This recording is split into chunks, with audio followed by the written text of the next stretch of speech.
महत्त्वाची बातमी, मनसे अध्यक्ष राज ठाकरेंची परभणीमध्ये आढावा बैठक सुरू आहे। कार्यकर्त्यांची पोलिसांकडून कडक तपासणी केली जाते। कोणताही गोंधळ होऊ नये म्हणून तपासणी केली जाते।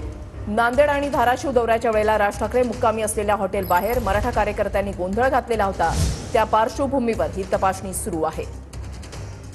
मनसे अध्यक्ष राज ठाकरे मराठवाड्याच्या दौऱ्यावरती आहेत। आज ते परभणी शहरामध्ये आहेत आणि या ठिकाणी बैठकींना सुरुवात झालेली आहे। मात्र मनसे अध्यक्ष राज ठाकरे यांना भेटण्यासाठी जे पदाधिकारी येत आहेत यांचे मात्र कडक चेकिंग जी ही केली जाते। पोलिसांकडून कडेकोट बंदोबस्त सुद्धा या सगळ्या परिसरात ठेवण्यात आलेला आहे। आणि दुसरं जर आपण पाहायला गेलं तर कार्यकर्त्यांची असतील किंवा मनसे अध्यक्ष राज ठाकरेंना भेट देणाऱ्या ज्या व्यक्ती आहेत यांची तपासणी जी आहे ही पोलिसांकडून केली जाते। त्याचबरोबर त्यांची माहिती सुद्धा जी आहे ही लिहून घेतली जाते। याचं कारण म्हणजे ज्या पद्धतीनं मराठवाड्यामध्ये मराठा समाज आक्रमकरित्या झालेला आहे, अनेक ठिकाणी राज ठाकरेंना या रोषाला सुद्धा सामोरं जावं लागलं होतं आणि त्याच पार्श्वभूमीवरती ही तपासणी जी आहे ही केलेली आपल्याला पाहायला मिळते। सकाळपासून जे कार्यकर्ते या ठिकाणी येत आहेत त्यांची या पद्धतीनं तपासणी किंवा त्यांची एक चौकशी जी आहे ही पोलिसांकडून केली जाते। येणाऱ्या विधानसभांच्या निवड अनुषंगानं अनेक गोष्टींचा आढावा आणि निरीक्षकांकडून ज्या पद्धतीचे अहवाल आहेत याची तपासणी जी आहे ही मनसे अध्यक्ष राज ठाकरेंकडून केली जाते। मात्र याच पार्श्वभूमीवरती पोलिसांकडून मात्र खबरदारी म्हणून सर्व कार्यकर्त्यांची तपासणी जी आहे ही